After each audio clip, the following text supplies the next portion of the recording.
Hare Krishna. Welcome to our Srimad Bhagavatam class. Thank you everyone for joining here. We are back in hybrid mode. So thank you to the devotees who are organizing it here. Hare Krishna. And to all the devotees on Zoom online. So it's been a break of 3 weeks, I think. Hare Krishna. First, there was programs by Chaitanya Charan Prabhuji, and then later on by His Holiness Rompad Maharaj, and plus I was traveling also. So we are back and we will continue our discussion of anybody remembers what we are discussing in Bhagavatam right now? Yes, Prabhuji. Just the very large topic. What is the larger topic? Education to Rahuguna by Jada Bharata. Yes, but yeah, larger topic is the 3 lives of Bharat Maharaj. Yes, and within that we are discussing the conversation between King Rahuguna and Jada Bharata. So before we start, let us sorry to put you on the spot. Did you remember that she was feeling? Yeah, I was not completely sure. Yeah, we were discussing. I thought like we missed a couple of sessions in there. Okay. No, but yeah, we are still on the topic of Bharat Maharaj. So we'll start with our Mangalacharan prayers and then we will get started. Okay. 1 second.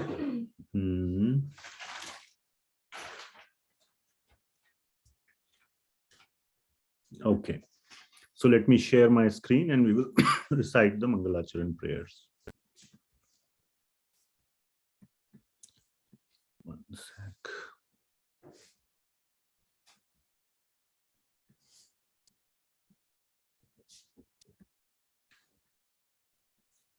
Okay, hopefully you can see the screen.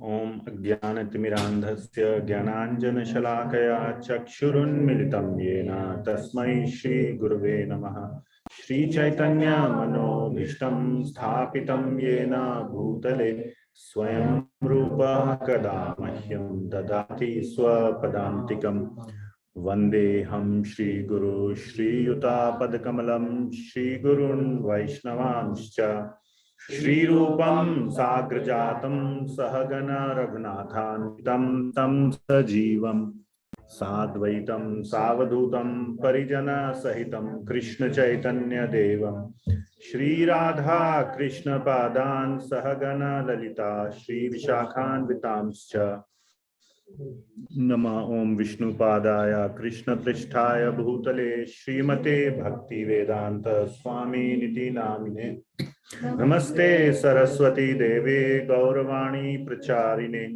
Nirvishesha Shunyavadi Paschatya Desha Tarine He Krishna Karuna Sindho Dinabandho Jagatpate Gopesha Gopika Kanta Radha Kanta Namostute Tapta Kanchana Gaurangi Radhe Vrindavaneshwari Vrishabhanu Sute Devi Pranamami Hari Priye Vancha kalpatarubhyascha kripa sindhubhya eva cha patitanam pavanebhyo vaishnavebhyo namo namah. Jaya Shri Krishna Chaitanya Prabhu Nityananda Shri Advaita Gadadhara Shrivas Adi Gaura Bhakta Vrinda Hare Krishna Krishna Krishna Hare Hare Hare Rama Rama Rama Hare Hare.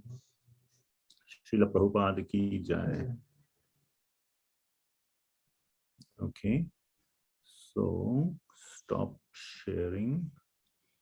Oh, it happened. Okay.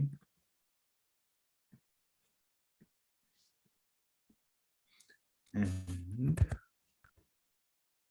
now I will share the PowerPoint, which will have the invocation verses for Srimad Bhagavatam.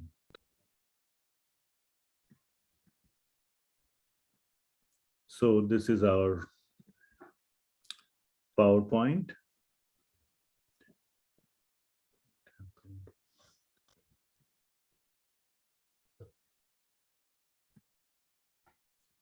Okay. So you can see the PowerPoint on Zoom. So this is, Yes. yeah. Yes. Okay, Yes, great. yes. Thanks. So this is our Acharya Sri Shukadev Goswami instructing Parikshit Maharaj. And then subsequently Srila Suta Goswami addressing the rishis of Naimisharanya. So please repeat if possible.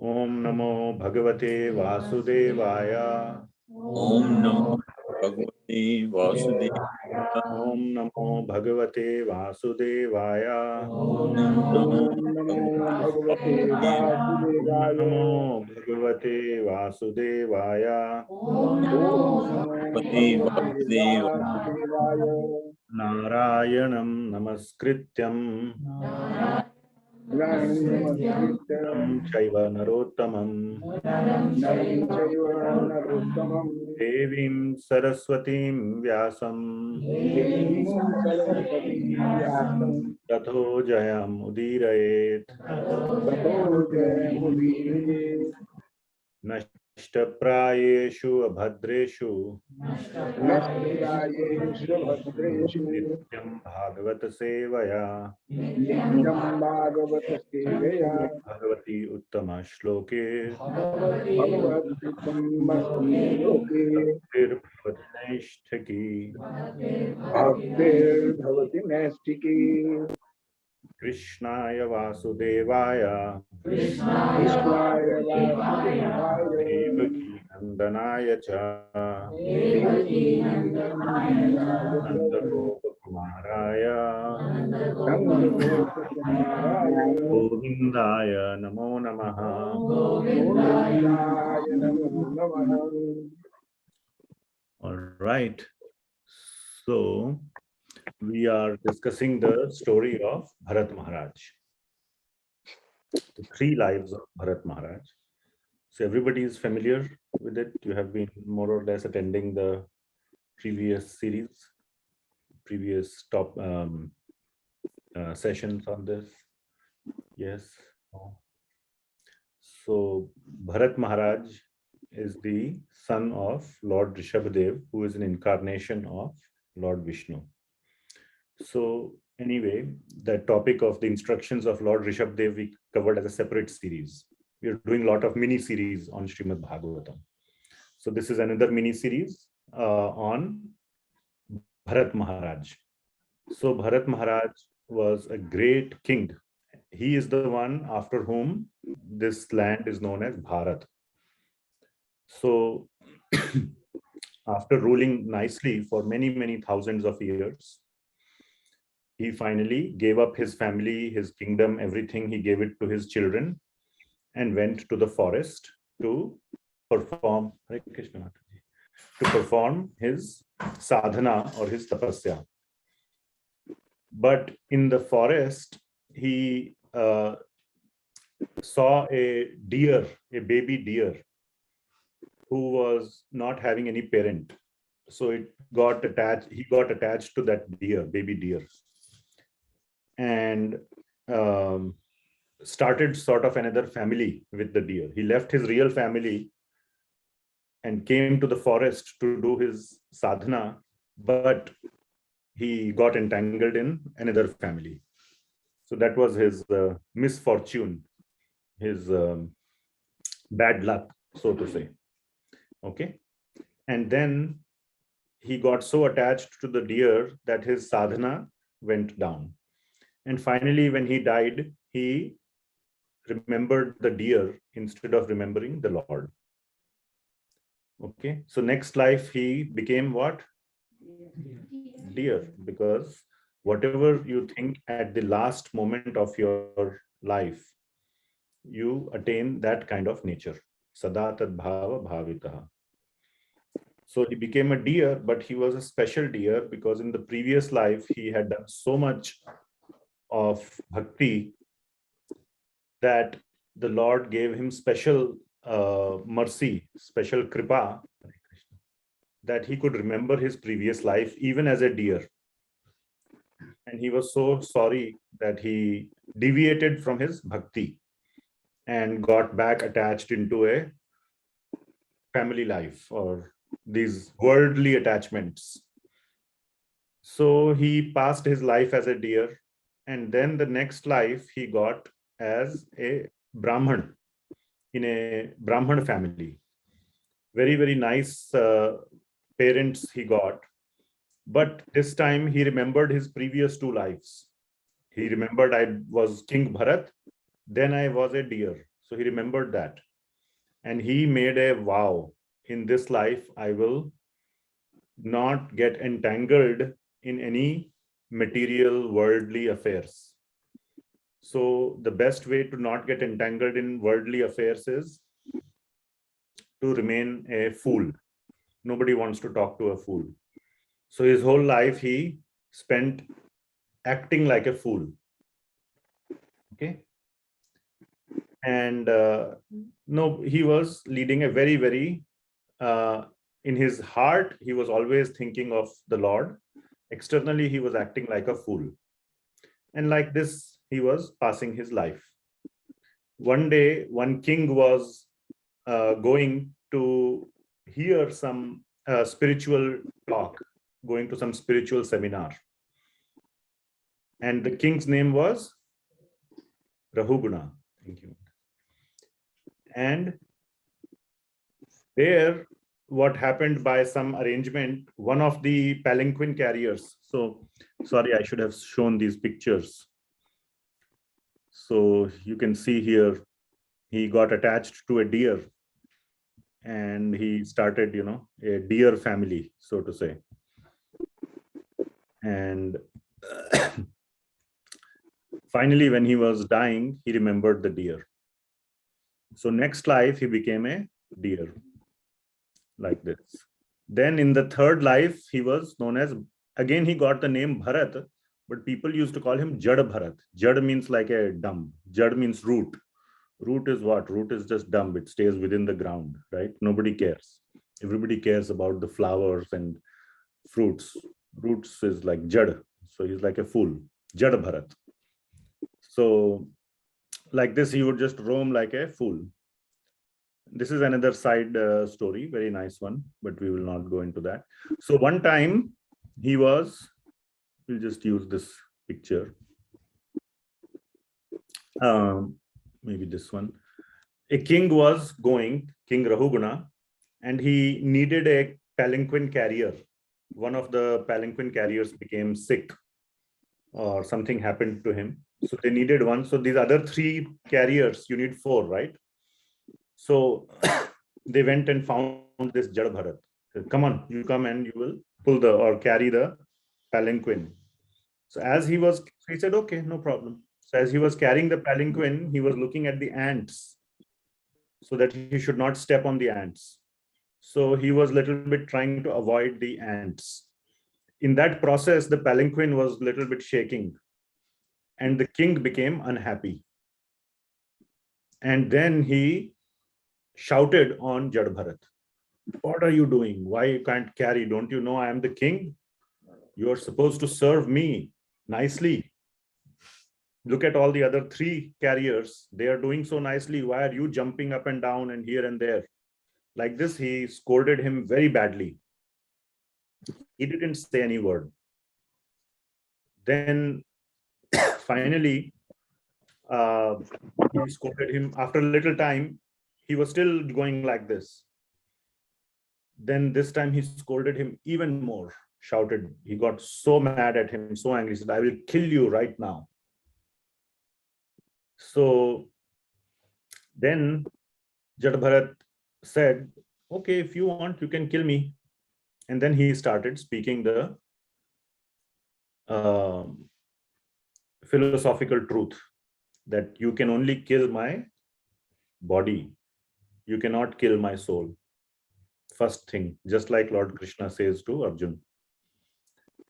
And then he started saying, you think you are the king, but only your body is that of a king. Next life, you could be the palanquin carrier and I may be the king. Anybody knows that you will, if you are king in this life, next life, it's not guaranteed. So when he started speaking like this, the king had this knowledge.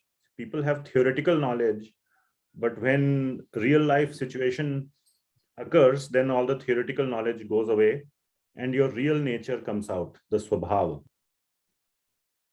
So that in that moment, the king's swabhav was that of a angry person, of a lot of ego. So he shouted on Jada Bharata.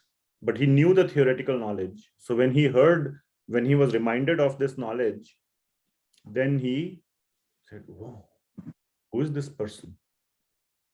I thought he's just some ordinary labor class.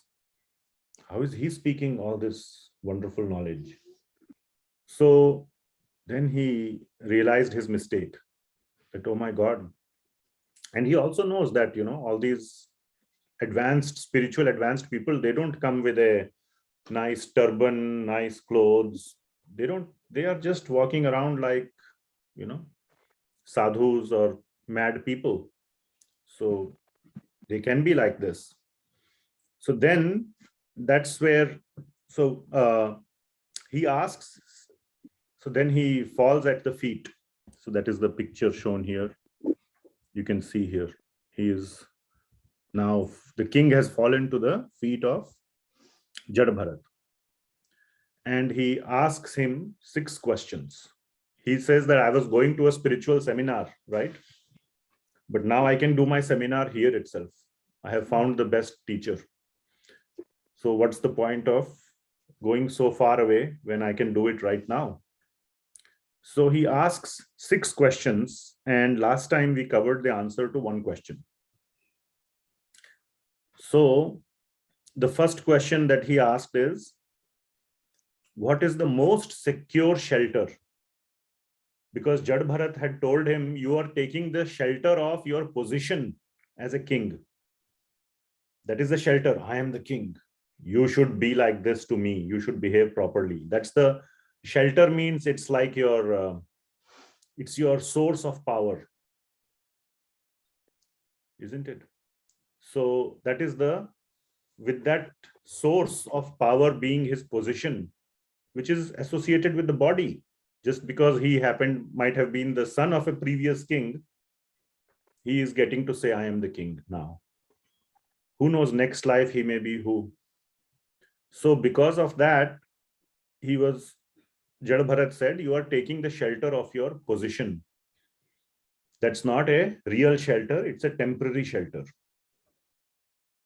So then Jada Bharata, King Rahuguna asks, what is the most secure shelter? What is the real shelter? So that is first question. And then he realized, I am not very advanced in spiritual life. I just know it theoretically. So how can I make advancement in spiritual life? That is second question. Then Jada Bharata had also said this whole material world is false. It is real, but we are illusioned by it as if it is permanent. So real in the sense it is very much real, but it is temporary. We consider as if it is permanent. So what is permanent and what is impermanent? And typically matter is considered to be temporary and spirit is considered to be permanent. So this is called the difference between sat and asat. Sat is spiritual, asat is material. So the difference between, he asks, what is the difference between sat and asat? Another question he asks is, does the soul also get conditioned? The soul, Atma, is covered by the body, isn't it? So the body gets conditioned. Mind is also part of the body. Ahankar is also part of the body. So our Ahankar is conditioned. I am this, I am that. But the soul which is inside the body, does it also get conditioned? Or does the soul remain pure? How is it possible that the soul remains isolated even though it is covered by the body? Does it not get influenced by the body? So that is another question. Then another question, this was the question we answered last time. That is it not the king's duty to correct his subjects? You were not walking properly. You are supposed to serve the king. It's a social requirement, isn't it? The citizens should obey the king. If the citizens don't obey the king, the whole society will break down. So is it wrong if I'm correcting my citizens? So this question we had answered last time, that yes, it is. There are two. The answer given was there is a occupational duty and there is a ultimate duty. Occupational duty you have to perform. Occupational duty means you are the king, I am the servant. Yes.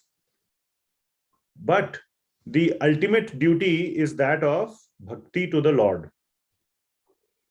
Yato bhaktir adhokshaje. So savai pumso paro dharmo yato bhaktir adhokshaje. Ahaituki apratita yayatma prasidati. We read this verse last time, but the highest duty is bhakti, and when you are performing bhakti, you have to see the Lord in everybody. So you cannot speak badly to anyone. You could have spoken to me nicely, not like with your ahankar, not shouted at me. Kindly mute yourself.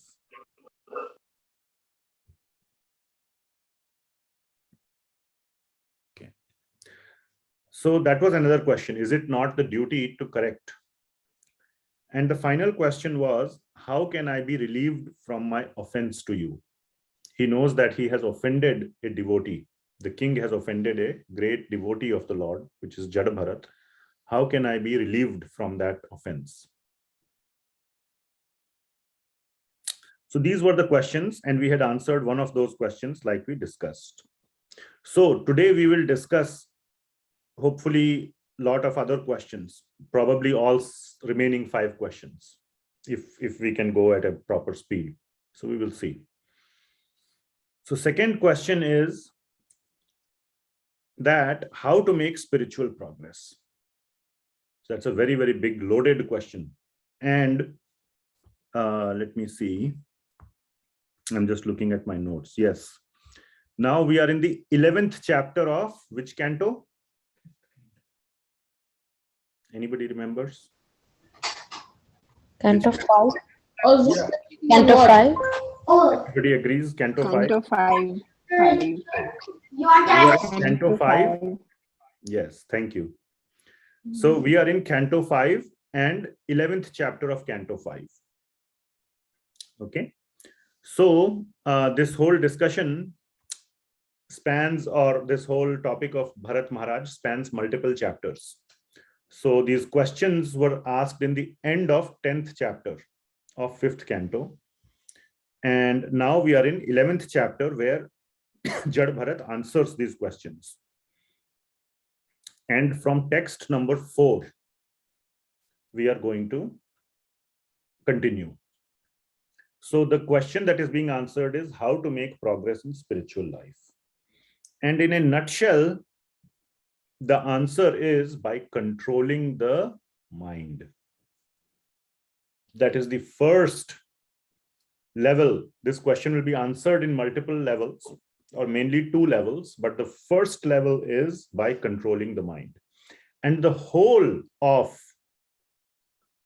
entire 11th chapter is devoted to the topic of controlling the mind,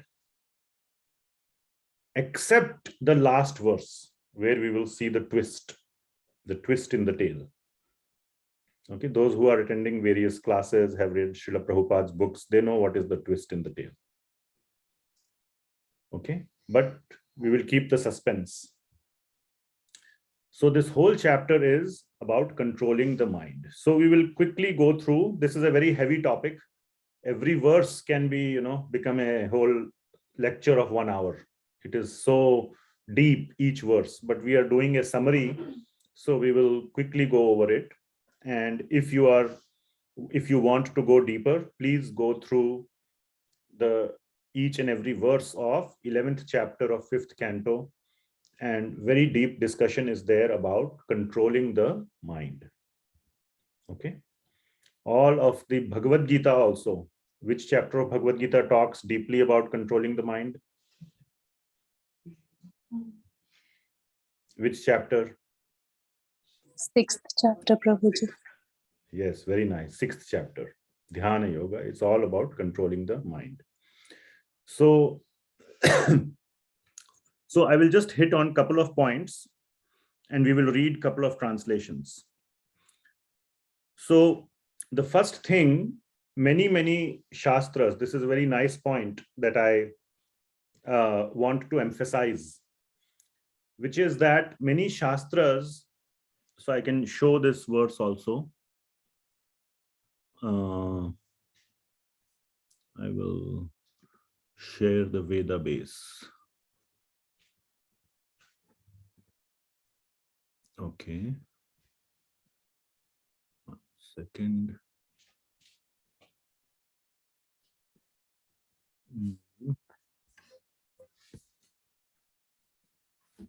Library, Srimad Bhagavatam, Canto 5. Which chapter? Anybody remembers? 11. Okay, very good.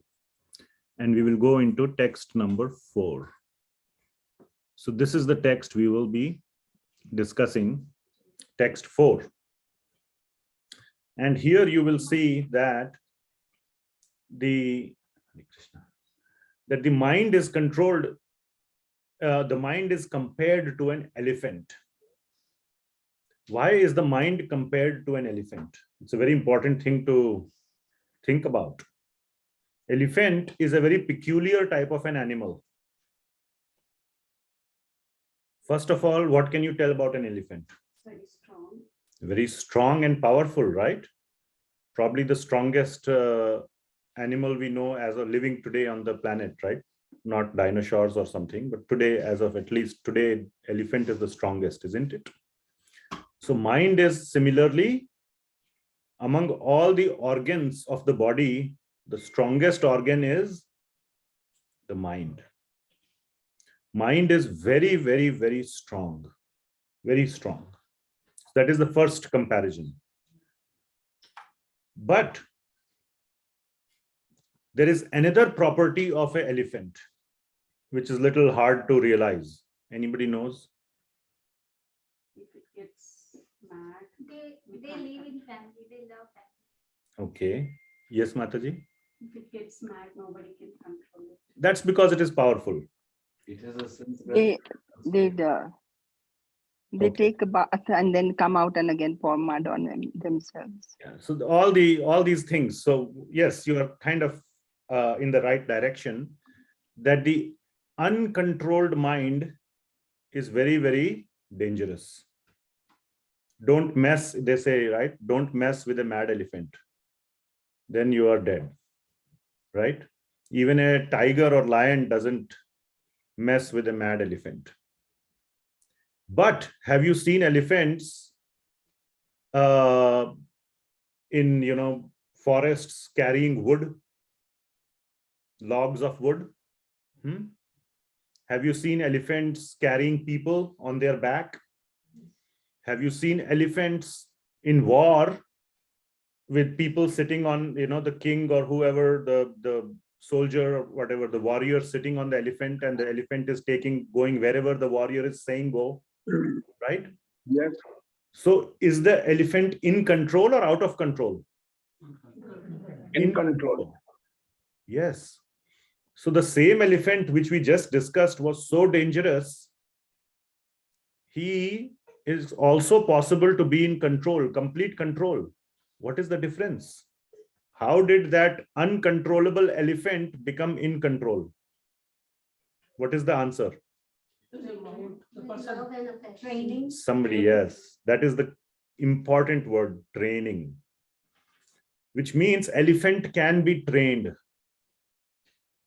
Have you ever seen a lion or tiger like this in the forest helping the people to, do something? Or in a battle or a war, on a tiger you are sitting and he's going, only Mother Durga can do that. We cannot do that, isn't it?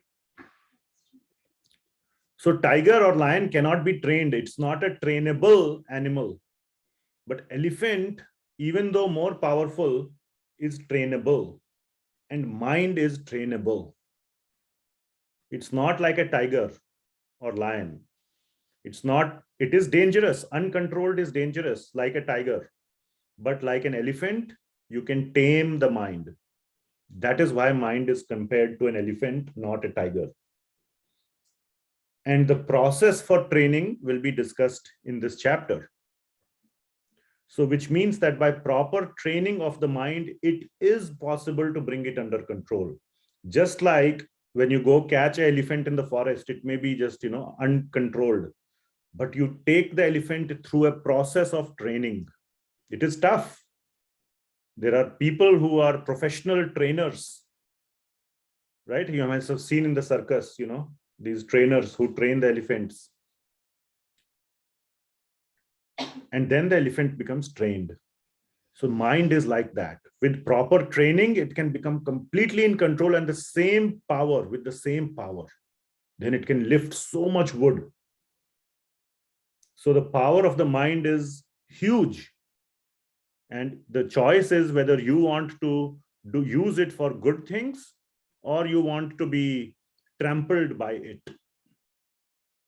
So that is why the mind is compared to an elephant. And the key aspect is that one should train the mind. So this verse is talking about that. So maybe somebody here in the room can read this translation. And this is the process of first step in making spiritual progress, to train the mind. So Ram Prabhu, can you read the translation loudly? As long as the mind of the living entity is contaminated by the three modes of material nature, goodness, passion, and ignorance, his mind is exactly like an independent, uncontrolled elephant. It simply expands its jurisdiction of pious and impious activities by using the senses. The result is that the living entity remains in the material world to enjoy and suffer pleasures and pains due to material activity. Thank you, Prabhuji. So,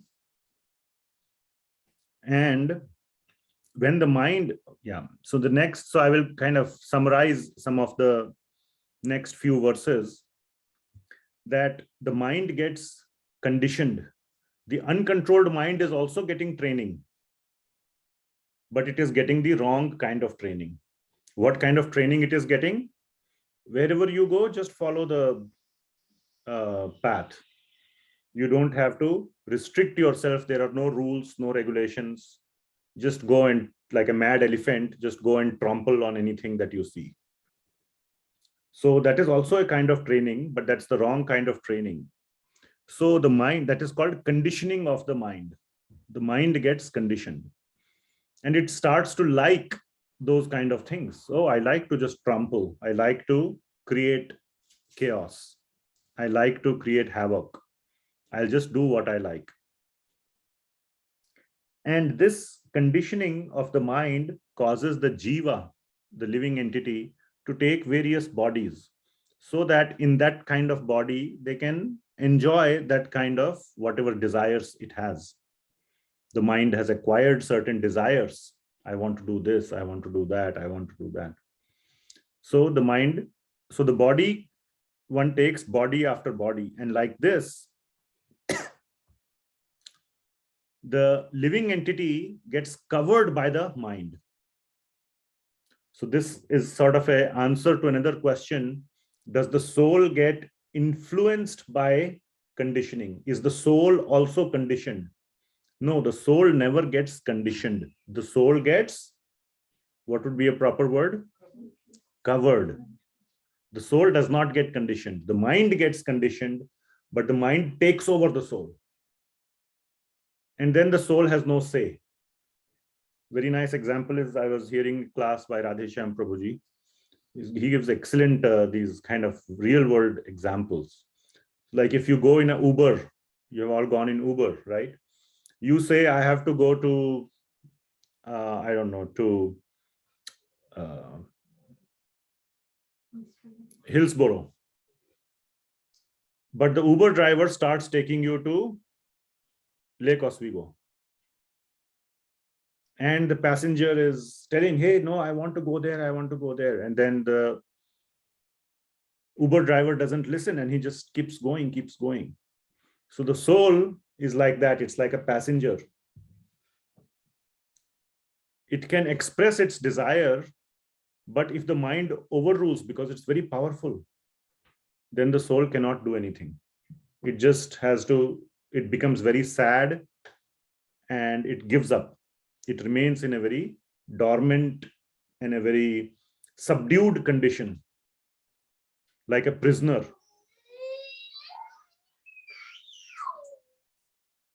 So the jiva or the soul is at the mercy of the mind.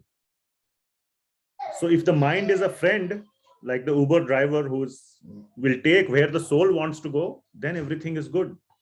Then the soul will be happy. But if it is corrupt, then the soul will be sad. Then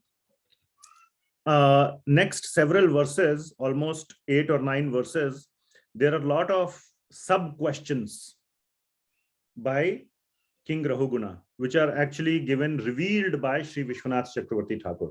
So these are, if you remember, when we were doing the instructions of Lord Rishabhdev, I had written down all the links between the verses. We won't go into that level of depth, but there are beautifully, Sri Vishwanath Chakravarthy Thakur has brought out the sub-questions to which the verses in the Srimad Bhagavatam are answers. Following? So I'll just mention the question and the answer, and you can, hear it or listen to it carefully and apply it in your life. So the first point is that attachment versus detachment to sense gratification. So our senses are in contact with sense objects. This material world is full of sense objects, various sense objects. At a root atomic level, the sense objects are 5. What are the 5 sense objects? The sense objects are form, which the eyes perceive, sound, which the ears perceive, taste, which the tongue perceives, smell, which the nose perceives, and touch, which the skin perceives.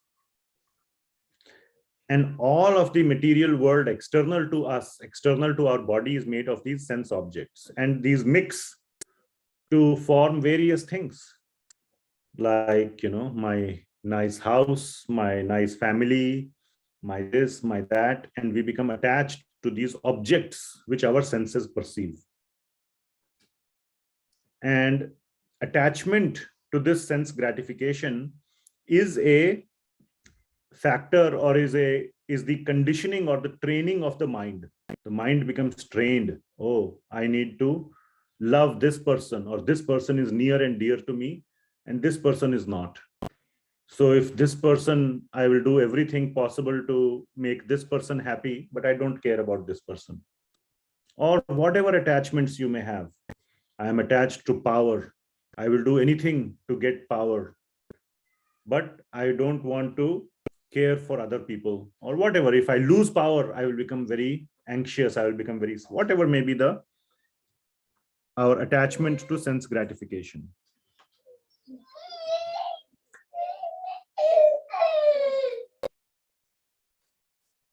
So then the attachment of the sense of the mind is the cause of our bondage. What it is attached to, objects of sense gratification. If it is detached, then the mind becomes a friend. It becomes working in our favor when it is detached from sense objects. Then there are other questions. Quickly, I will go through. Another question is, how does the mind work? So that is described in 2 verses, 9th and 10th. Then there is another question. So there the whole sort of technical details are described about the knowledge acquiring senses, the action performing senses, the sense objects, the interactions between them, etc. Then another question is, why do people react differently to the same sensory experience? Somebody, for example, like food. Somebody likes the same kind of food, but the same thing somebody else doesn't like. In my house, my wife has to prepare one dish for one child, another one for another one, because they both sometimes don't like the same one. Sometimes. I'm just giving an example. That's not true in our case, but I have seen other, right? So point is that one may like the same thing. Why is it? Why is that? That means the thing, the item, the food item is not the problem. The problem is the conditioning. One may like certain things, and because there are millions and millions of types of conditionings, subtle conditionings the mind picks up, and it begins to like certain things and dislike certain things. So the problem is not in the thing. The same child, same baby, the mother and father like the same baby. If he, pees, the mother and father will nicely clean it. But somebody else's baby, if he pees, I'm like, isn't it? So the problem is not in the baby. The problem is in our mind. My baby versus someone else's baby. Correct?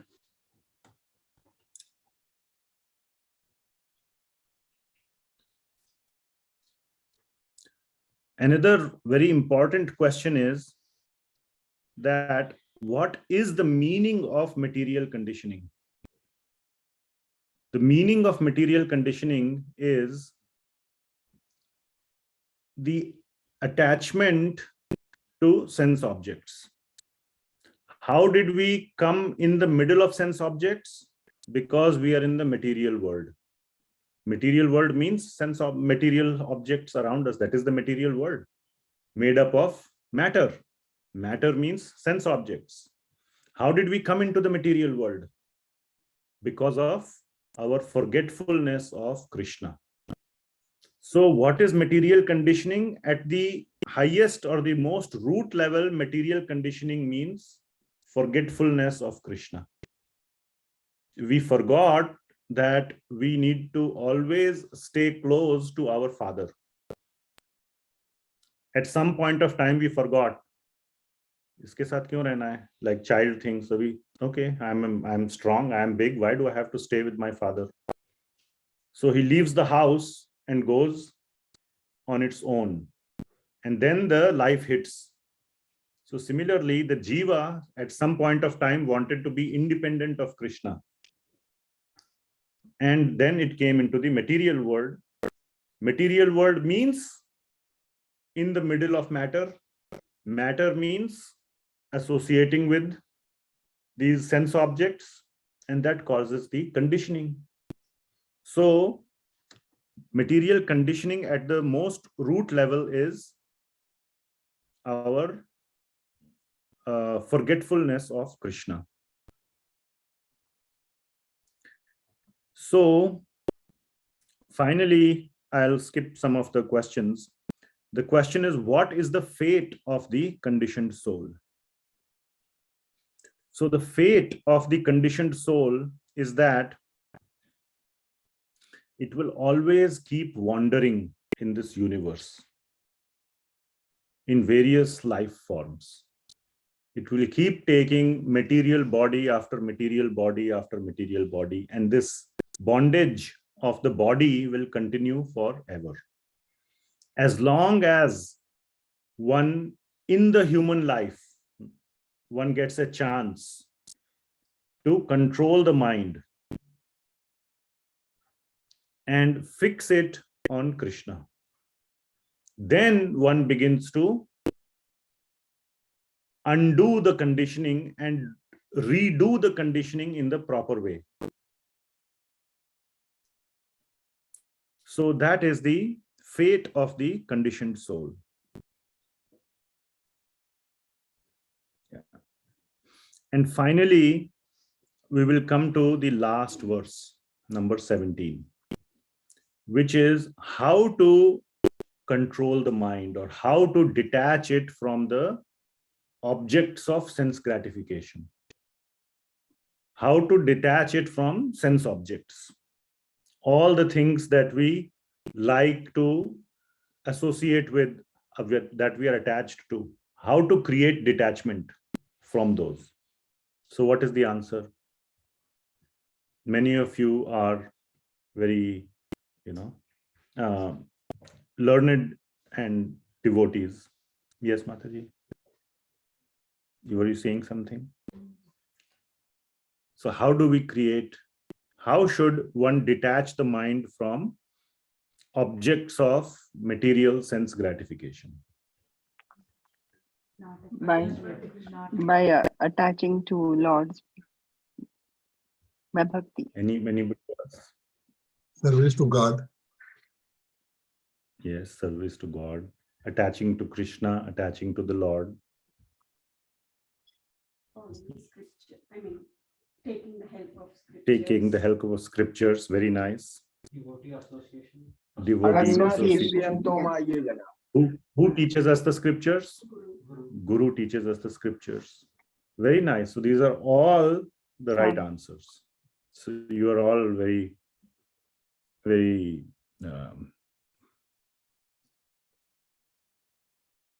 sincere students. So let us read the verse number 17. It's a very nice, very important verse of the Srimad Bhagavatam. Typically, the last verses of chapters are nice. Every verse is nice. Sorry, I didn't mean to say nice, but sort of give the punchline, give the secret or the, the tagline. So,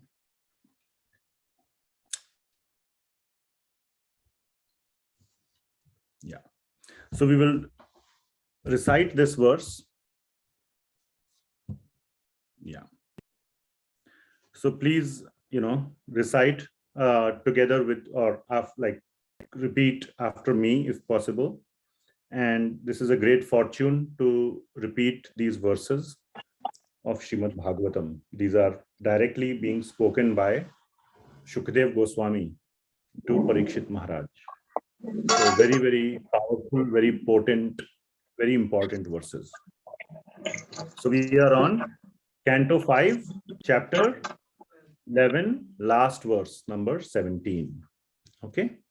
So we will see the secret of how to detach the mind from objects of sense gratification. That is the answer, or the answer will be given in this verse. Bhratrivyam enam tad adabhraviryam.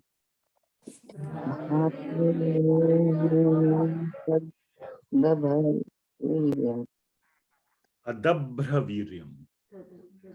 Not abhadra. Adabhraviryam. Upekshaya adhyedhitam apramattaha.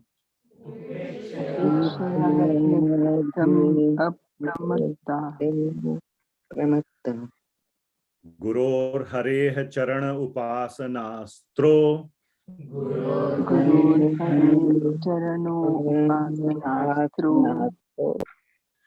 Jahi vyalikam swayam atmamosham.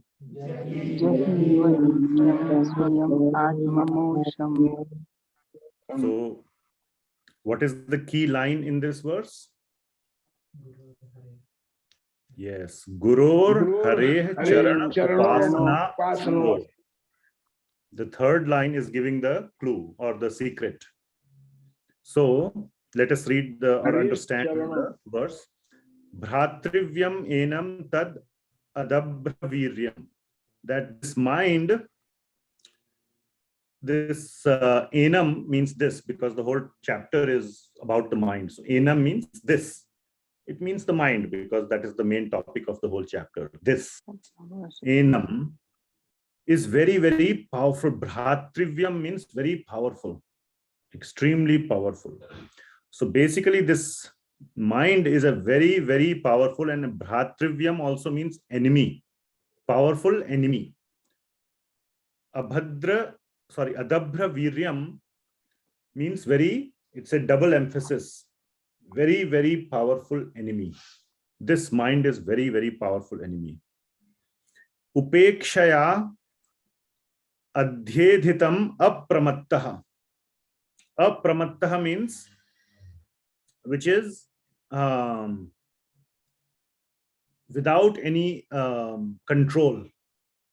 And upekshaya adhyedhitam, that if it is neglected, if it is left on its own, it becomes out of control. And it keeps increasing in its power. It doesn't stay at a constant power.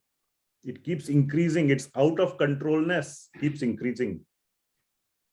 So it's very, very powerful. It is an enemy of the soul. The soul said, take me to Hillsborough. It is taking it to somewhere else, to Salem. So it is an enemy. It is doing not what the passenger wants. It's doing something of its own. And it is, if neglected, it becomes, its power keeps increasing. How to control it? So you need some shastra, astra, some weapon to control, right? Like a, you must have seen the herdsman beats the animal with a stick. So it's a weapon. So what is the weapon? What is the astra? Guror Hare Charana Upasana. Astro. So the astra means the weapon to control the mind is what? The upasana, the worship of the charana, the feet of Hari and Guru. So that is the answer.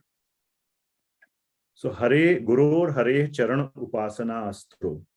Jahi Vyalikam Swayam Atma Mosham.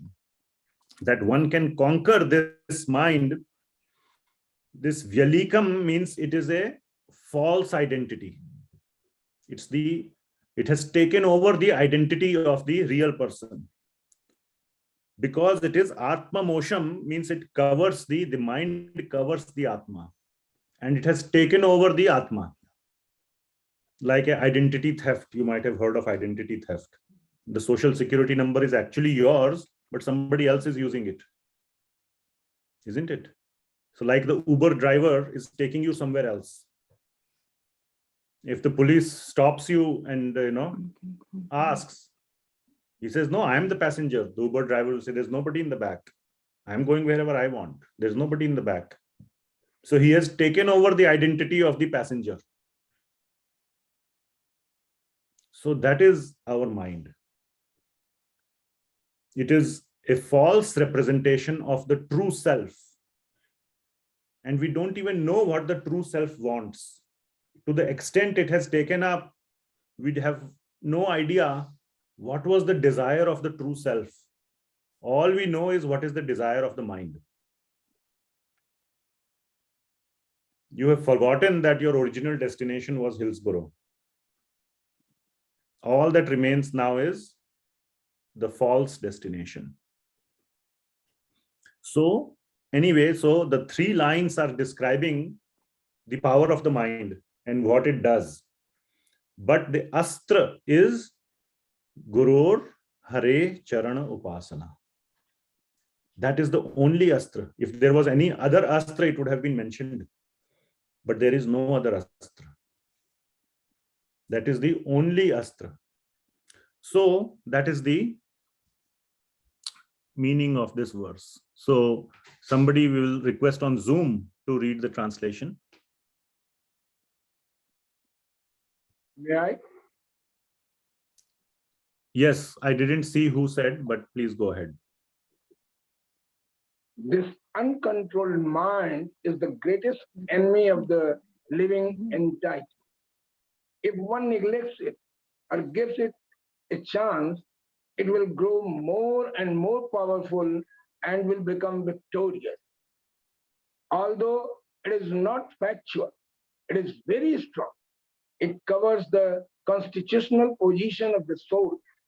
O king, please try to conquer this mind by the weapon of service to the lotus feet of the spiritual master and the supreme personality of the Godhead. Do this with great care. Thank you, Prabhuji. Thank you very much. So that is the translation. And the most important line is, O king, please try to conquer this mind by the weapon of service to the lotus feet of Guru, spiritual master, and Hari, Supreme Personality of Godhead. Okay. Very nice. Then we go into the next chapter, chapter number 12, where more questions are being answered. So,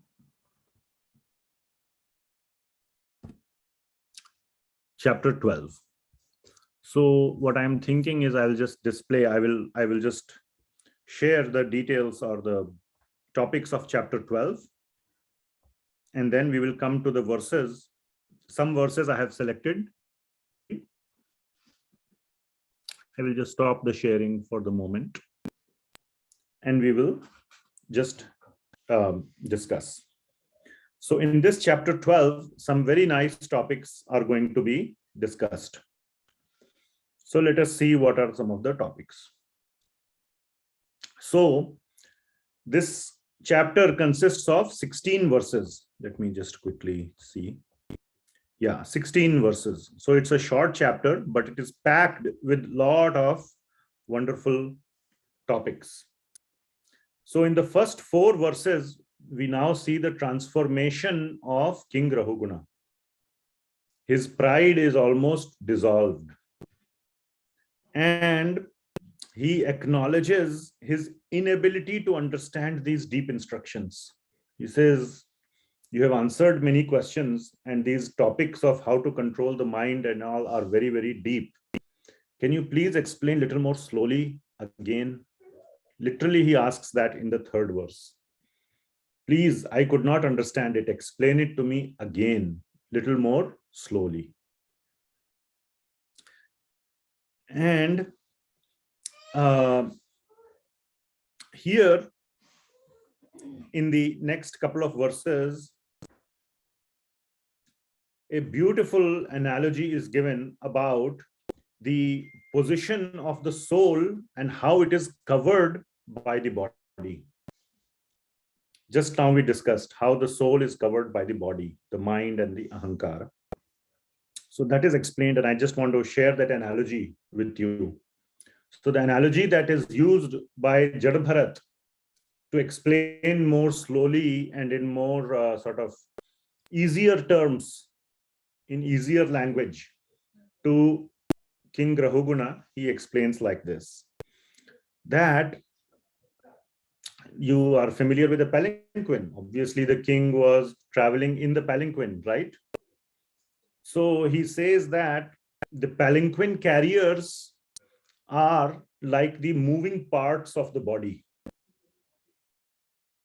Just like your joints, your knees and ankles and your neck and shoulders, which move. So they are like the joints, the moving parts of the body, and the rest of the palanquin is like the rest of the body, which cannot move, like your ribs. Can you move your ribs? Cannot, right?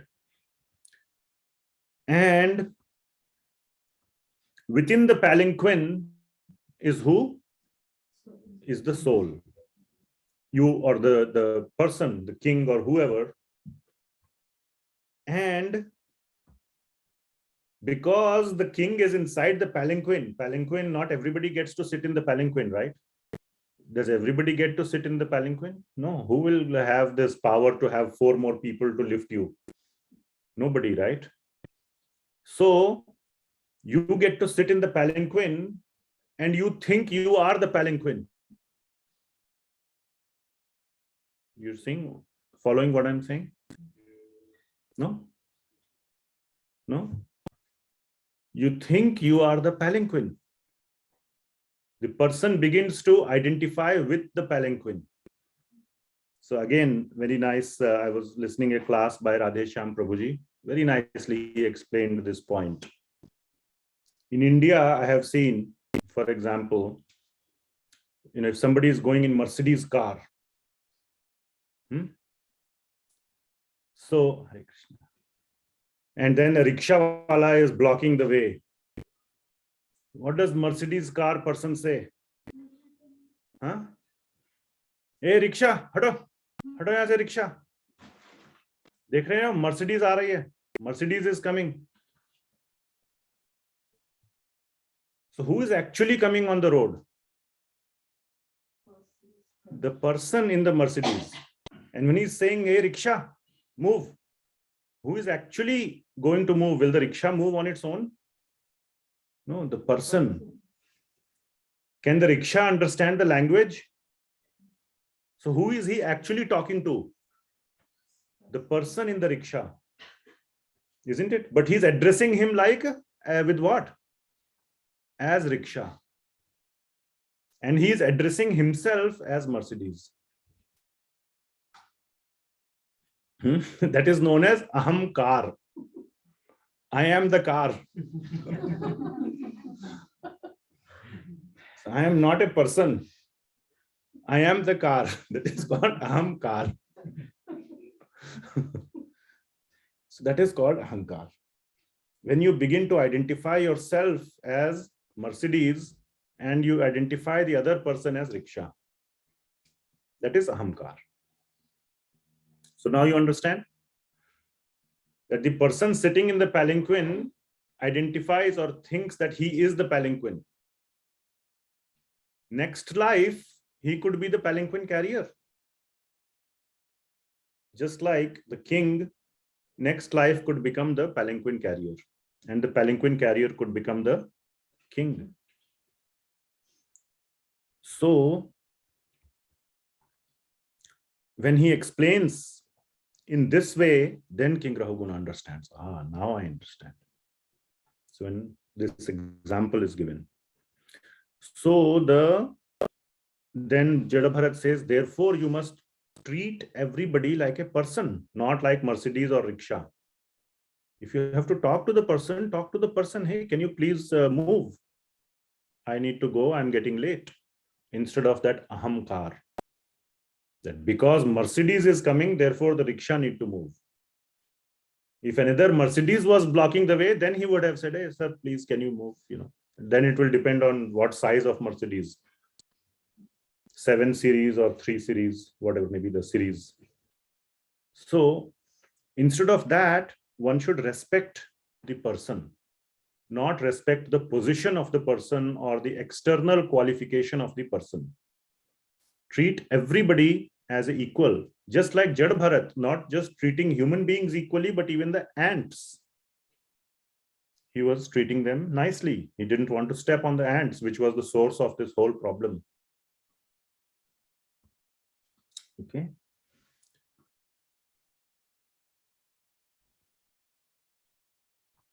So he says that everything in this world is just dead matter. We have given it a certain type of shape. Everything is like mud or clay. Who makes the various types of pots? Does the mud or the clay automatically come with a certain design? No. We give it a certain design. Some pot may be just simple pot, some may be a beautiful, nice vase, flower vase. But all those designations are given by us, by the person, potter. So similarly, we give various upaadhis. And there's very, very important verse that we study, which we, I think, had recited last time. Sarva upadhir vinirbhuktam. One should give up this whole sense of upadhi. What are the upadhis? I am the king. I am the Mercedes. Various upadhis. So these are the upadhis. I am rich, you are poor. I am beautiful, you are ugly. I am whatever, white, you are black. I am so and so, whatever, right? So one should give up these upadhis and one should consider the actual living entity within the body. And then everybody becomes equal. Okay. So like this, he explains a couple of more things in a very nice and detailed way. So quickly we will come to, I'm just seeing if there's any more important things we'll cover, otherwise we will skip. Yeah. So the questions that got answered here are, does the soul also get conditioned? What is the difference? So the next question that will be discussed is, what is the difference between sat and asat? That was one of the questions. Now, what is asat has been discussed already. Asat is dead matter. So that question, the answer to that was, everything is dead matter. It is just a figment of one's upaadhis that one gives. The society has given the upaadhi of somebody to be a king and somebody to be the slave. So now the king is enjoying and the slave is suffering. These are all this is all asat. So then the question is, what is sat? And there very nicely, Shukadev goes, or Jada Bharata describes or tells King Rahuguna that sat comes in 3 levels of understanding. Okay. What are those 3 levels of understanding of sat? Who can say? There are 3 levels of understanding of sat. Anybody? You all know it. Brahman, Paramatma, and Bhagawaan. Very nice. Brahman, Paramatma, and Bhagawaan. In that order. So these are defined as sat. So that is text number 11 in the 12th chapter. So we will discuss we will read the 11th verse of 12th chapter. I will share the screen at this point.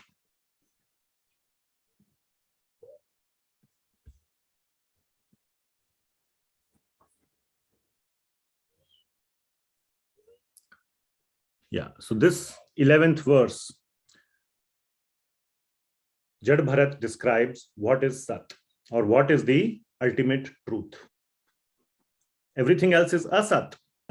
That was discussed in the previous several verses, like, that is what gives us the understanding of short, difference, gross, skinny, small, big.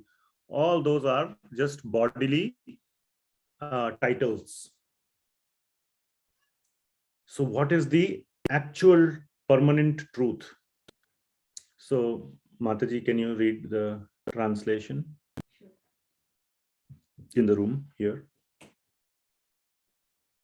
What then is the ultimate truth? The answer is that non-dual knowledge is the ultimate truth.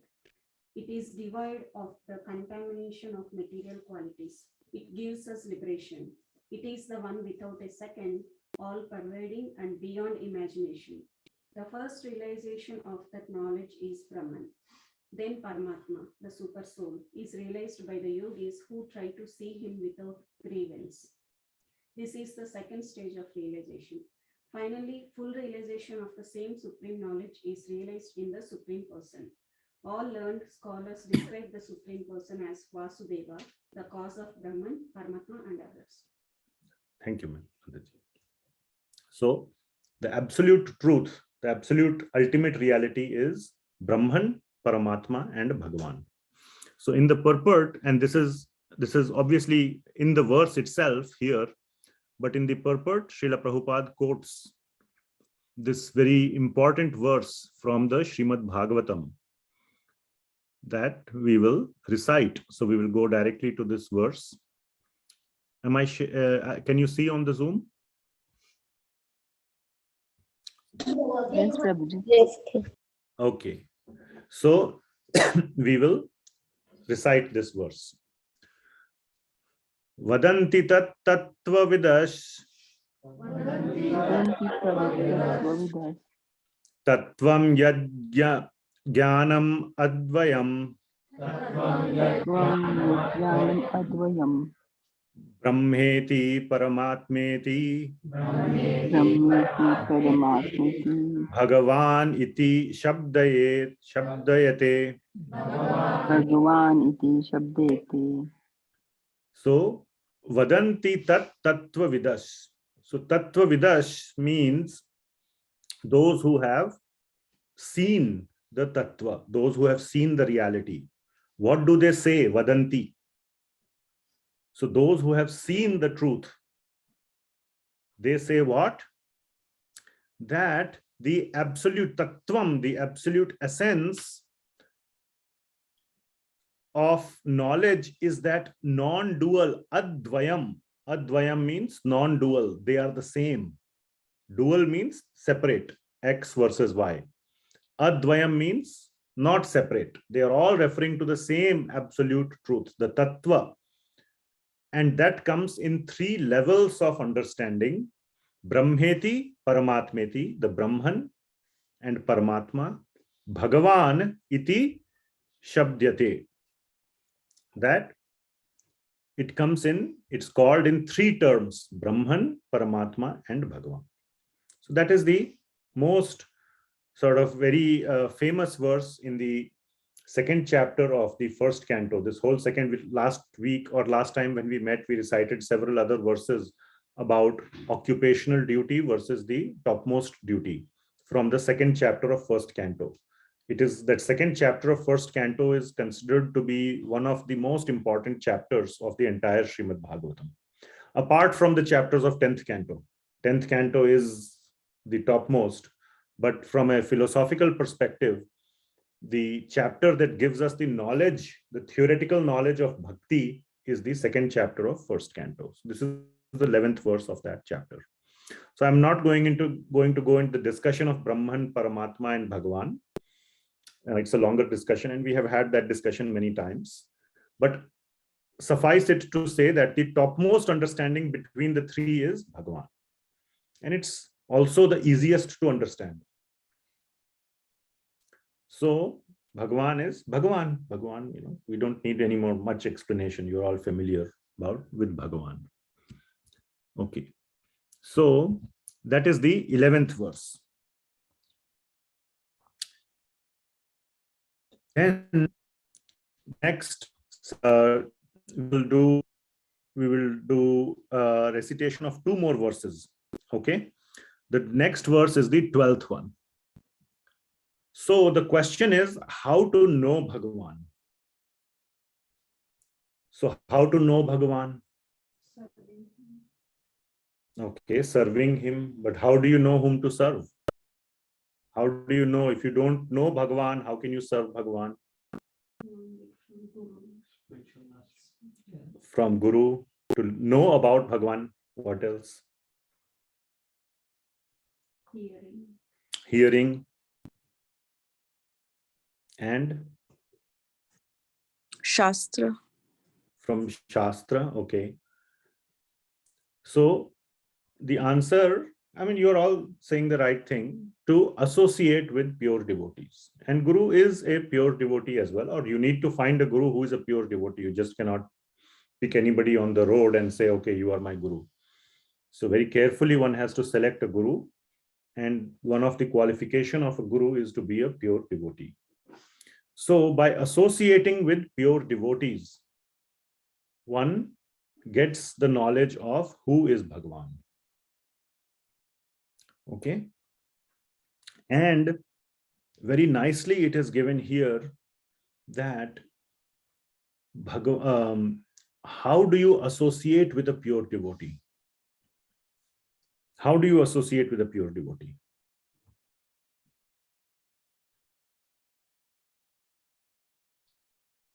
By serving him. By serving him, okay. So there are various things that you can do by hearing from a pure devotee, by serving him.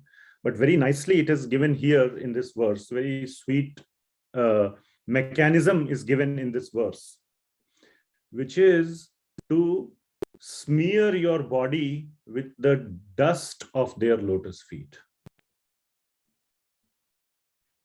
It is written, you do your own abhishek We do abhishek of the Lord, right? Here it is said you do your own abhishek. But with what? With the dust from their feet, you do your abhishek. So that is very nice way to serve a pure devotee. But you should not do this in public, only in private. Somehow you have to steal a little bit dust from their feet and then you can put it on your body. But anyway, that is the mood. And later on, and acharyas and devotees give the understanding that the correct, and this we will see in the next verse that we will go, that the meaning of smearing with the dust of their lotus feet is to the topmost way to smear with the dust of their feet is to smear yourself with their words. Their words are coming from their soul, and their words are what you should smear your soul with. So what is coming from their soul? Which are the words that you smear it on your soul. So that is the understanding. But yes, sometimes it is also nice to get little dust and smear yourself with that dust. So let us read this verse, number 12. Okay. So where it is? Yes. So please, so it is 7:20. Yeah, we'll recite 2 verses or 3 verses and then we are done for today. Rahuguna etad tapasad nayati. Rahuguna tapasan yati. Nacha ijjaya nirvapanad grihadva.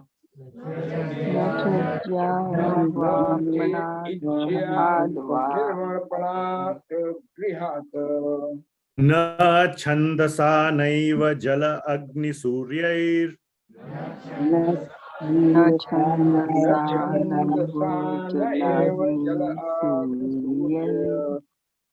Vina mahad padarajo abhishekam.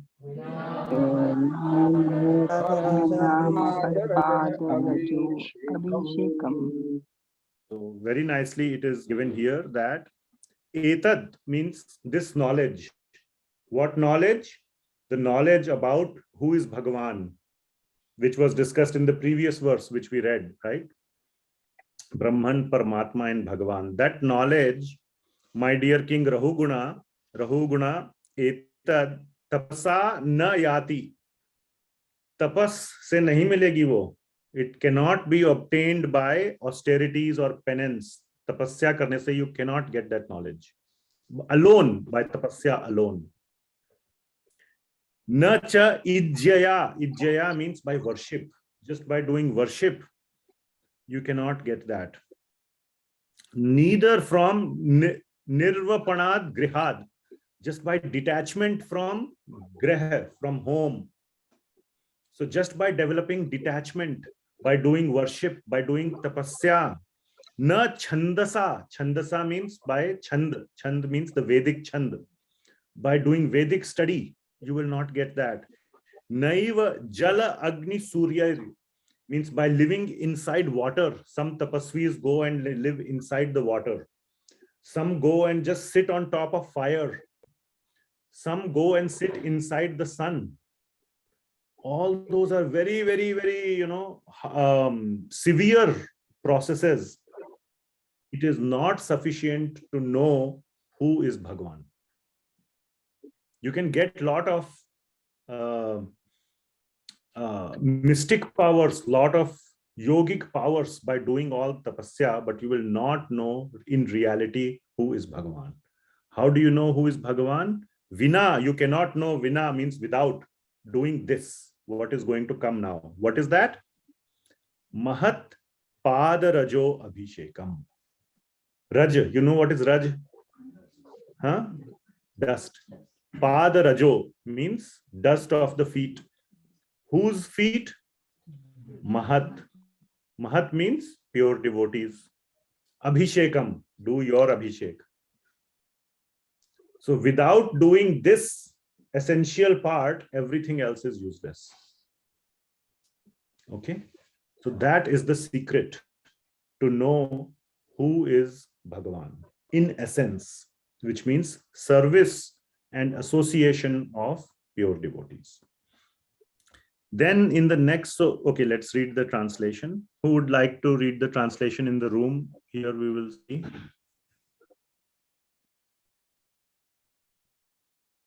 Okay, Yes. go ahead. Read. My dear King Louder. Rahuguna, unless one has the opportunity to smear his entire body with the dust of the lotus feet of great devotees, one cannot realize the absolute truth.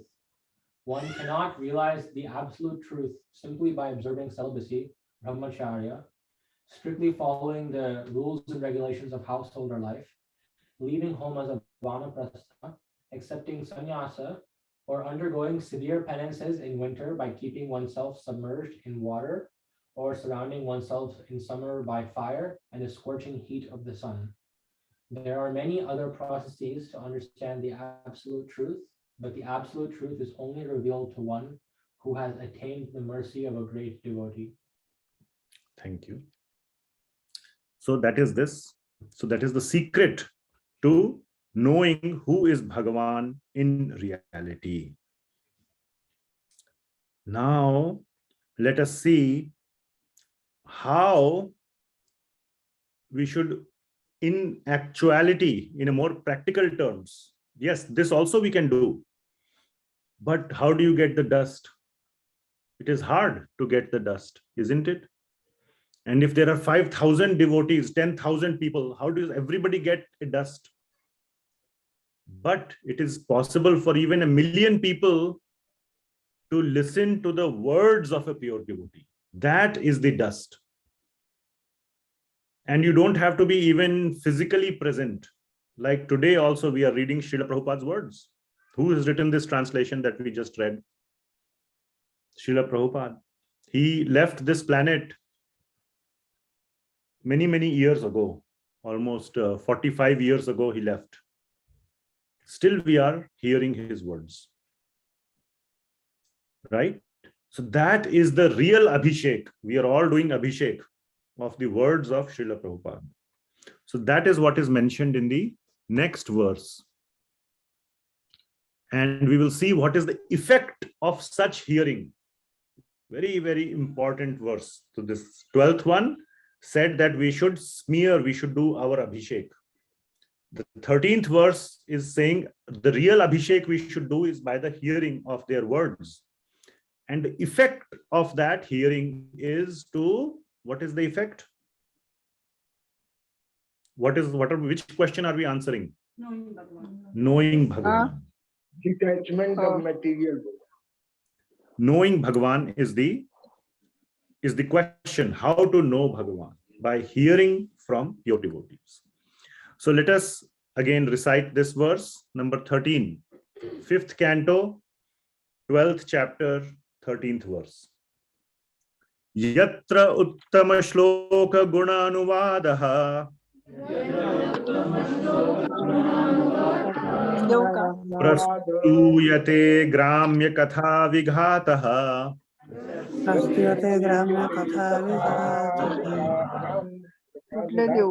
Nishevyamano anudinam mumukshor Indian और English का है. Matim satim म्हणजे काय सगळं आहे. Indian आणि English का करत बसले.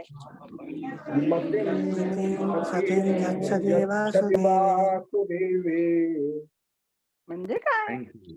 काय शहाणपणा काय? Kindly mute yourself now. काय शहाणपणा काय केला? काय बोलले?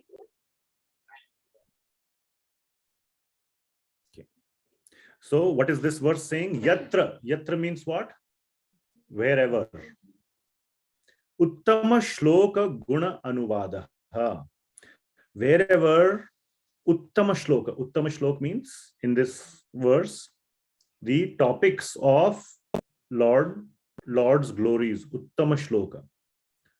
Guna anuvadaha. His glories, his guna are being discussed, or the topics of these discussions are being prastuyate. Prastut hota hai. You all understand prastut. Prastuyate means are being presented, are being shared. At that place, Gramya Katha Vighataha. Vighata means, what does Vighata mean? Destroyed. So Gramya Katha means all this other small talk, who did this, who did that, what is going on here, what is going on there, all the politics, all the, all the other nonsense talks, Gramya Katha, which just pollutes our mind.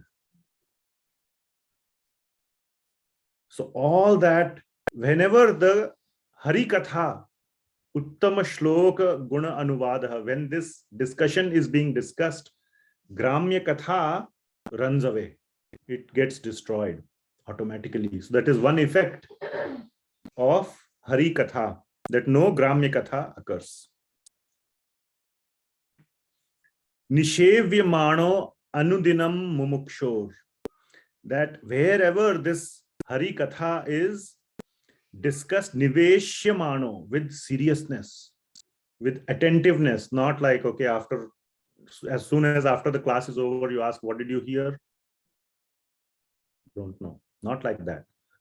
Be able to remember, be able to take away some key points with a intention or with a conviction or a determination to apply it in our life. That kind of listening. Niveshyamano Anudinam, every day. Anudinam, day after day.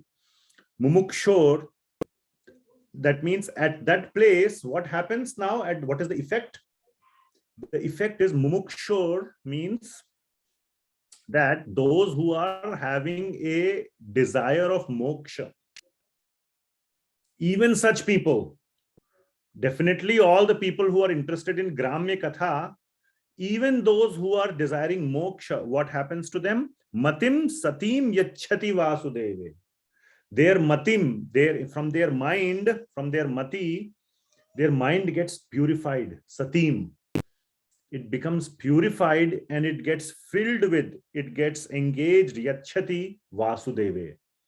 Means it gets engaged in service to Vasudeva. So all the materialistic thoughts go away. Even the thought of liberation goes away. And all that remains is the desire to serve Lord Krishna. That is the power of hearing Hari Katha. Okay? That is Uttama Shloka Guna Anuvadaha. So that is the way to actually hear from, or that is the way for knowing Bhagawaan, to hear from pure devotees. And this is the effect. So somebody from Zoom could possibly read the translation here.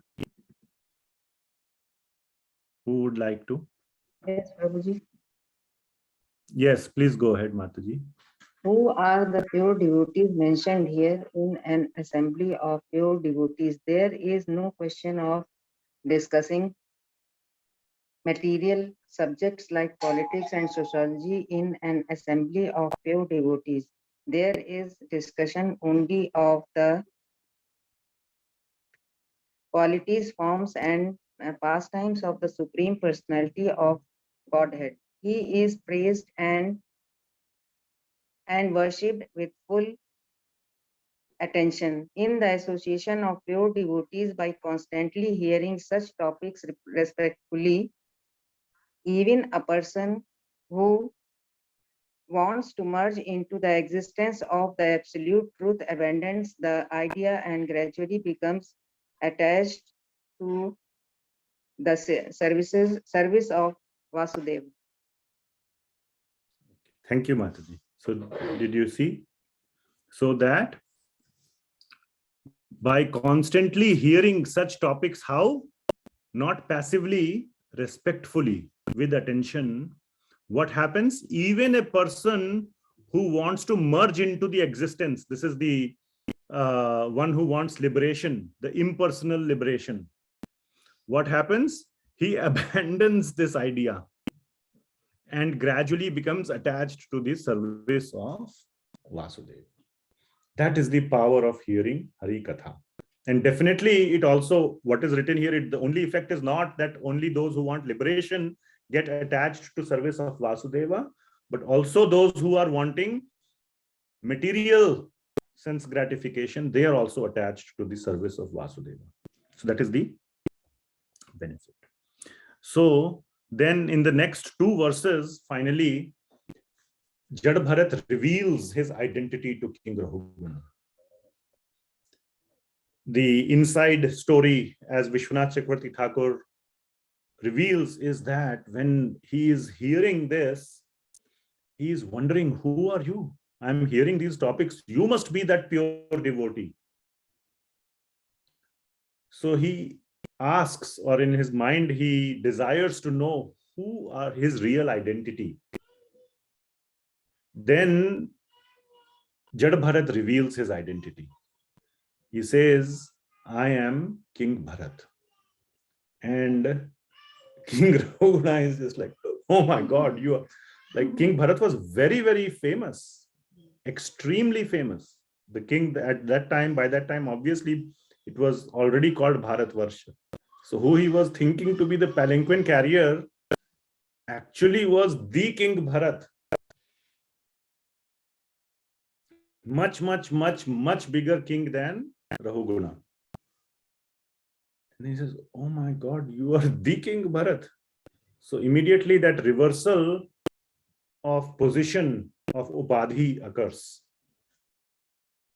From palanquin carrier to the topmost king, even bigger than Rahuguna. So he reveals his identity, and then he also reveals what happened. He was doing his bhakti, but then he got attached to deer, and then he got the life of a deer in the next life.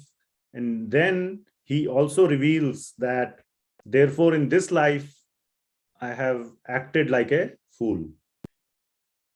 And I don't want to disturb anyone in their practices. Like when you asked me to carry your palanquin, I didn't protest. Why should I carry? Go find somebody else. No, why protest? Okay, just don't mess with anybody. And I didn't want anybody to mess with me. So I acted like a fool so that I can remain detached. So like this, he reveals his identity. Okay. So last verse we will recite, and then that will be this again. As you can see, the last verse of every chapter, or almost the theme is the last verse contains the most important instructions. So we will quickly read the last verse, and that will be the end of this class today. So as you can see, this verse starts with the most important word. What is that? Tasmat. Whichever verse starts with tasmat, you must be careful. It is like the conclusion. Therefore. Okay, it is the final theorem. So you can forget, even if you forgot the whole proof, at least you should remember the final theorem. Isn't it? So this is the theorem. So let us recite. It summarizes the whole discussion that we had. Tasmat naro asanga susanga jata.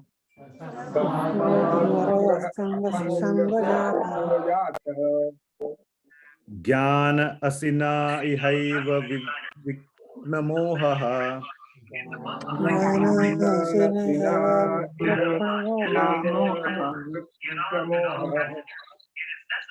Harim tad iha kathan shrutabhyam.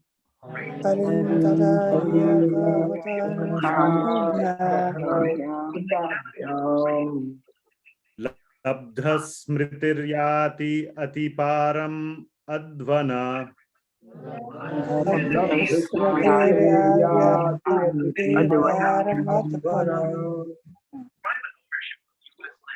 So you can see here some of the things that are coming here. The third line is Harim tad iha kathana shrutabhyam. Hearing the katha of Hari. Shruta. Shruti means to hear. Kathana of Hari. So let us see. Tasmat naro asanga susanga jata. So we must do two things. Nara means all human beings. Nara. So this instruction is not just for Rahuguna or not just for Parikshit Maharaj. It is meant for all Nara, all human beings, not for cats and dogs.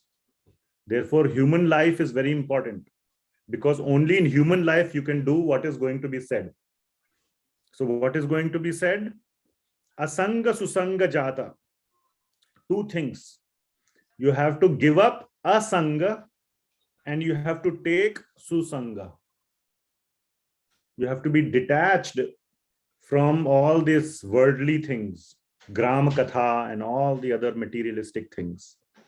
So by detaching from worldly people and by attaching with devotees,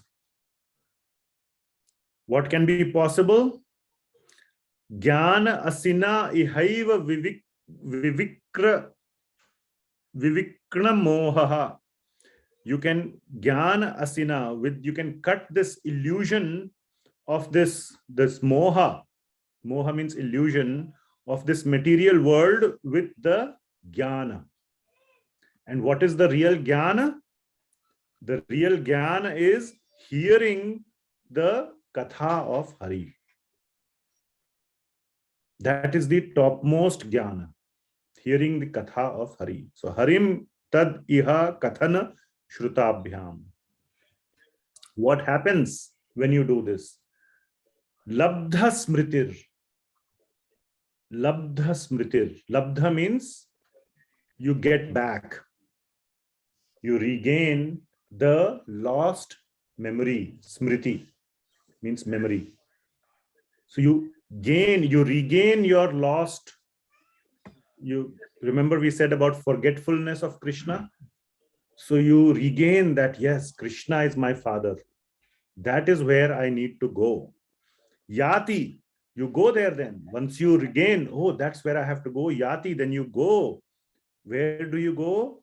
Atiparam advanaha. Atiparam. Atiparam means the ultimate destination, which is advanaha, which means beyond this material world. So what is the topmost destination beyond the material world? Vaikuntha. So you go to the topmost destination. So again, the summary is detaching from worldly people, attaching with pure devotees. And by hearing Hari Katha from such pure devotees, one is able to revive or regain his lost memory. What is the lost memory? That I am the son of Krishna. I am the servant of Krishna. He is my father. Jivera Swarup Hoye Krishnera Nityadas. So you regain that memory and then you go towards Krishna. Okay. So that is the summary of this whole discussion. So somebody in the room now could read the translation. Who could read it? Yeah, Prabhuji, please go ahead. Simply by associating with exalted devotees, anyone can attain perfection of knowledge, and with the sword of knowledge can cut to pieces the illusory associations within this material world. Through the association of devotees, one can engage in the service of the Lord by hearing and chanting Shravanam Kirtanam. Thus, one can revive his dormant Krishna consciousness and, sticking to the cultivation of Krishna consciousness, return home back to Godhead even in this life. Thank you, Prabhu. Okay. So many points are being covered here. Detaching from this illusory associations in the material world, that is the asanga. Attaching, associating with exalted devotees, susanga.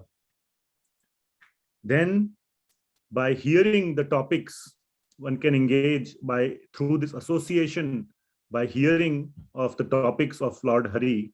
Thus, one can revive his dormant Krishna consciousness, reviving the dormant consciousness. Very important word is there here. Labdha smriti. Labdha means to get, smriti means memory. You get back your lost memory. In movies, you might have seen, right? Somebody has lost the memory, then memory comes back. This is actually a very important word, labdha smriti. This, anyway, just for sake of getting it recorded on YouTube, I just want to mention there's big debate upon whether we already had memory of Krishna or not, or it is only given the pure devotee. We never had memory of Krishna. This topic of inheritance or inherence. Is bhakti inherent or inherited?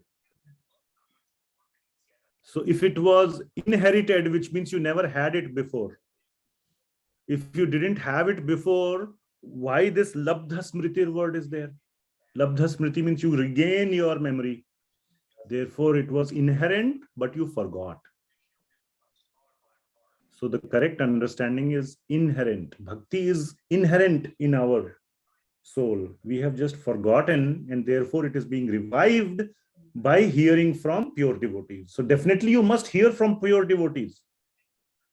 That is an essential ingredient, hearing from pure devotees. We read it in just a couple of verses before, that you just cannot do it by tapasya, by this and that and that. You have to hear from pure devotees. When you hear that, then your dormant memory gets revived and you go back to Krishna.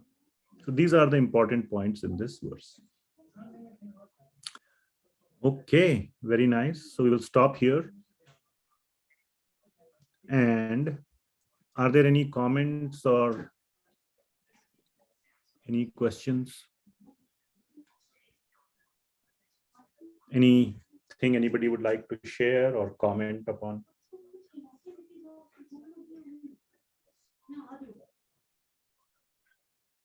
Okay. Okay, thank you very much. You have been very nice audience. Thanks for being patient. And we will conclude this session here.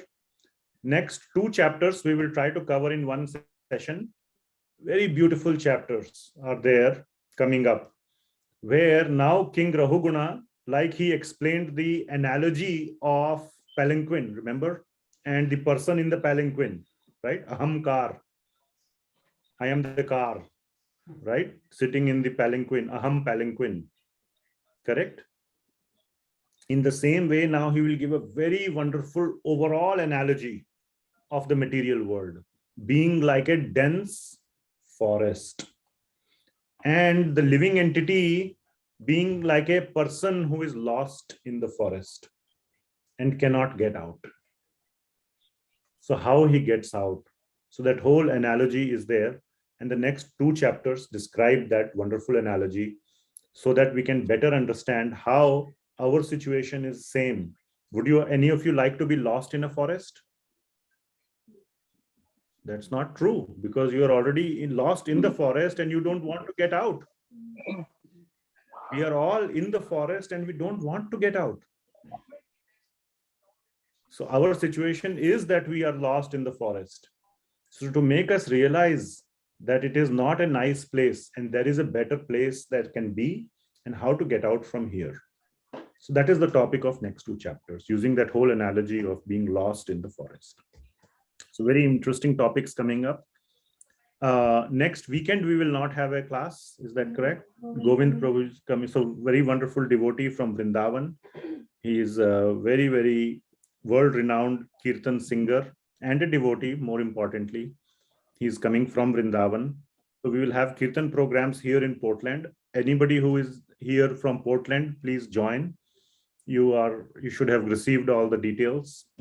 So next week, next Saturday, we will not have our class. We will have it on the following Saturday. So now we will have some Kirtan here. And I think, people on the Zoom, devotees on Zoom, if you want to stay, you can stay and hear Kirtan, or you are welcome to log out. Is that okay? if so, so that's just a option. I will stop the recording, and we will end officially. The class is ended here. So thank you so much for listening. Srila Prabhupada ki jai. Prabhupada's jai. Bhagavatam ki jai. Prabhuji. Yes. Yes. Next week singing, can it be live?